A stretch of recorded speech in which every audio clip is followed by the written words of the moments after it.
नमस्कार. जय जवान या यूट्यूब चॅनलमध्ये मी एक किसान म्हणजे शेतकरी आपण सर्वांचं स्वागत करतो. हे आता फांदी वाळलेली बघा नारळ ही वाळलेल्याशिवाय खरं तर काढायची नसतं कारण ह्यात पाण्याचा अंश असतो. त्यामुळे पूर्ण वाळत आली की मग काढायचं जळण होतीच.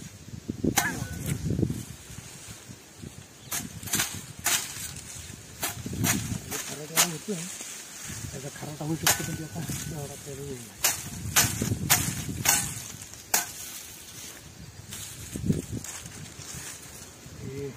वाळलं की जळणाला होती बघा.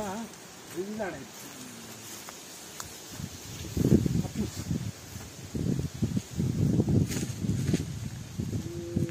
देवगड हापूस देवगड हापूस आहे. ह्याला जरा वाढ कमी तशी बरं का. आणि इकडे दुसरीकडे बघा हा हापूस केशर आहे. इकडे बघा केशर आहे त्याला वाढ जास्त आणि त्याला फळं बी लागायची आपल्याला. त्याला 1-2 वर्ष झालं फळं लागायला सुरुवात झाली. त्याला 4थं वर्ष असेल आणि हे असं वाढलंही जास्त. आणि जे केशर आहे हापूस आहे ना प्युअर हापूस तो तुम्हाला सांगतो जरा वाढ कमीच आहे त्याची आणि अजून ह्याला फळं बी लागली नाहीत तशी. इथं बघा गुळवेल आहे. आता कोरोनाच्या काळात गुळवेलाचं महत्त्व समजलं होतं. रामदेव बाबांनी सांगितलं होतं बाबा गुळवेलाचा काढा करून प्या. आमच्याकडे बघा लिंबाच्या झाडावर चढलाय बघा गुळवेल. सगळ्यात उत्कृष्ट लिंबाच्या झाडावरचा गुळवेल सगळ्यात औषधी म्हणते त्याला. अशा औषधी वनस्पती आहेत आणि वनस्पतीचं संरक्षण होणं महत्त्वाचं आहे. तसं या औषधी वनस्पतीचं माणसाला काय या ज्ञान अपुरं असल्यामुळे माणूस तोडून टाकते ते. म्हणून वनस्पतीशास्त्र पाहिजेच. मला सांगतो हे सीताफळ आहे. सीताफळ जो रोप आलेलं आहे हे काय मी लावलेलं नाही आपोआप आले. पण मी ते काय वावरात जरा चुकीच्या ठिकाणी आले तरी सुद्धा मी ठेवलं आहे ते. कारण लावून जगत नाहीत.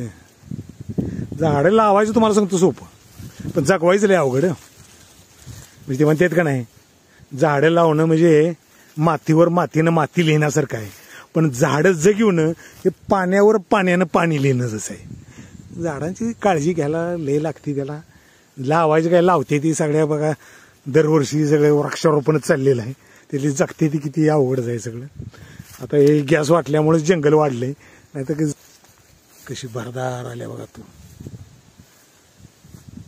अजून याला फुलं बिल नाही अजून चालू झाली पण बघा कशी आल्या तू मस्त बाई. हे गुळवेल लिंबाच्या झाडावर बघा चढलाय गुळवेल. फार वरपर्यंत गेलाय. सगळ्यात औषधी लिंबाच्या झाडावरचा गुळवेल. हा सगळा गुळवेलच आहे बघा. आवर दिसतोय ना सगळा गुळवेल आहे. आता इकडे काय त्याला महत्व नाही. ज्याला माहीत आहे त्यांना माहीत आहे. आता इथं ही 20 ते 25 वर्षापूर्वीची झाड आहे त्याची. हापूसची आहे ती. 25 वर्ष तरी झाली त्याला.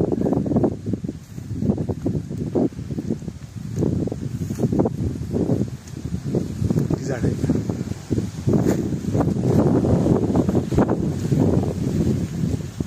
माझ्या भावाचा इथे टोमॅटो आहे बघा. आता तिसऱ्यांदा त्याचं चाललंय बघा टोमॅटो लागोपाठ. 2 वेळा लावला 2 वेळा सुद्धा तरी लागला नाही. हां आता तिसऱ्यांदा तरी सुद्धा त्यानं हारामपत करेल नाही. कारण खांडेकर म्हणतात का नाही ते अमृतवेलमध्ये खांडेकरांनी म्हणलेलं आहे बघा. भग्न स्वप्नांच्या तुकड्यांना कवटाळून बसण्यासाठी मनुष्य प्राणी जन्माला आलेला नाही. एखादं स्वप्न पाहणं ते फुलवणं ते प्रत्यक्षात उतरावं म्हणून धडपडणं त्या धडपडीतला आनंद मिळवणं आणि दुर्दैवानं ते स्वप्न भंग पावलं तर रक्ताळलेल्या पावलांनी दुसऱ्या स्वप्नाच्या पाठीमागे धावणं हा मानवी मानाचा धर्म आहे. आणि तुम्हाला सांगतो शेतकऱ्याचा 100% तो धर्म आहे. कारण शेतकऱ्याला दरवर्षी लॉसमध्येच. आता हे तुम्हाला सांगतो तिसऱ्यांदा मी बघतोय दर नाही टॅमॅटोला, तरीसुद्धा त्यांनी लागण केलेलीच आहे परत जिद्दीनं. हे बघा गेल्या वर्षी इथे एक कांडी लावली होती ह्याची, कशाची, जास्वंदीची. त्याला बघा किती फुलं आली ती, गेल्या वर्षी लावलेली बरं काही, आणि कांडी नुसती एक पुरली होती त्याला. आता हे गणपती सीझन आलाय, पण आता गणपतीला हे होणार बाप्पाला फुलं. हे बघा ही एक लावले, 2 कांड्या लावल्या होत्या, त्याला फुलं किती आहेत बघा. जास्वंद काय याला वाढ का एवढी होत्या, इथं मी जैविकचा प्रयोग आहे माझा, जैविक खत त्याला भरपूर मिळते, त्यामुळे त्याची वाढ होते. हे माझ्या भावाचा टॅमॅटो आहे बघा, सलग 2 प्लॉट त्याचं लॉसमध्ये गेले, तर तरीसुद्धा आत्ता त्यानं तिसऱ्यांदा धाडसानं लागण केलीच. म्हणलं एखादा तरी गावल, टमाटो कोण राहील ना सगळा. धन्यवाद. जय हिंद, जय महाराष्ट्र, जय जवान, जय श्रीराम.